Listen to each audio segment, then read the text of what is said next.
এক পায়ে দাঁড়িয়ে সব গাছ ছাড়িয়ে উঁকি মারে আকাশে। কি বলো তো বন্ধুরা?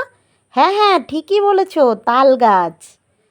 আজ বাবা বাজার থেকে দুটো পাকা টসটসে তাল নিয়ে চলে এসেছিল, আর এনেই অর্ডার করেছিল বড়া বানাতে হবে।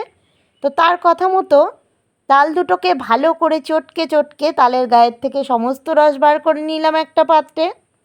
তারপর দেখো, বড়া বানানোর জন্য চালের গুঁড়ো, সুজি, কিছুটা নারকেল কোড়া আর কিছু পাকা সিঙ্গাপুরি কলা নিয়ে নিয়েছিলাম। কলাগুলোর চেহারা দেখেছো? পুরো একদম বুড়ো মানুষের মতো, কিন্তু কিচ্ছু করার নেই, কারণ কলা যত পাকা হবে বড়া খেতে ততই সুস্বাদু হবে। সেই কারণে কলাটাকে ভালো করে চটকে নিলাম তালের গোলাটার মধ্যে। তারপর দেখো, সুজি, চালের গুঁড়ো আর নারকেল কোড়া দিয়ে ভালো করে চটকে চটকে মেখে নিচ্ছি। তো খুবই ভালোভাবে মেখে নিতে হবে, তা না হলে তো তালের বড়াটা খেতে টেস্ট হবে না। ও আচ্ছা আচ্ছা, দাঁড়াও দাঁড়াও, আর একটা জিনিসের কথা তো ভুলেই গিয়েছিলাম, আটা।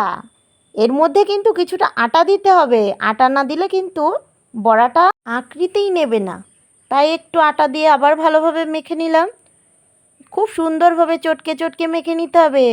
তারপর দেখো, একটু পরিমাণ মতো আমি গুড় মিশিয়ে নিলাম, তা না হলে তো বড়াগুলো মিষ্টি হবে না, আর মিষ্টি ছাড়া বড়া ভালো লাগে না। তো তারপর দেখো, একটা কড়াইয়ের মধ্যে আমি কিছুটা রিফাইন তেল গরম করতে দিয়ে দিয়েছিলাম। তারপর গোল গোল করে বড়ার আকারে তেলের মধ্যে ছেড়ে দিলাম তালের গোলাটাকে। দেখো, আমি কিন্তু তেলের মধ্যে একটুও জায়গা ফাঁকা রাখিনি, পুরো তেলটার মধ্যেই আস্তে আস্তে বড়াগুলোকে দেখো কি সুন্দরভাবে দিয়ে দিয়েছি বসিয়ে বসিয়ে। কারণ যত তাড়াতাড়ি বড়াগুলো ভাজতে পারবো তত তাড়াতাড়িই তো বাটি নিয়ে বসে যেতে পারবো বড়া খেতে। তো তোমাদের কার কার তালের বড়া খেতে ভালো লাগে, বা এই বছরে তোমরা কারা কারা তালের বড়া খেয়েছো, বা তালের আরও বিভিন্ন জিনিস খেয়েছো, প্লিজ আমাকে কমেন্ট করে জানিও।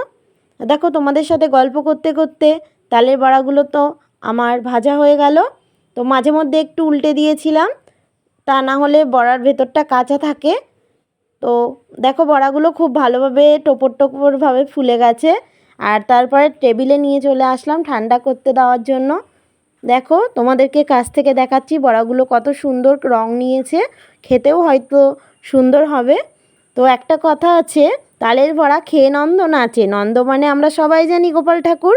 তো আমার কাছে আমার গোপাল হচ্ছে আমার ছেলে। তো দেখো, তালের বড়া খেয়েও কতটা খুশি হয়ে গেছে। ভিডিওটা ভালো লাগলে লাইক, কমেন্ট, শেয়ার করে দিও। টাটা।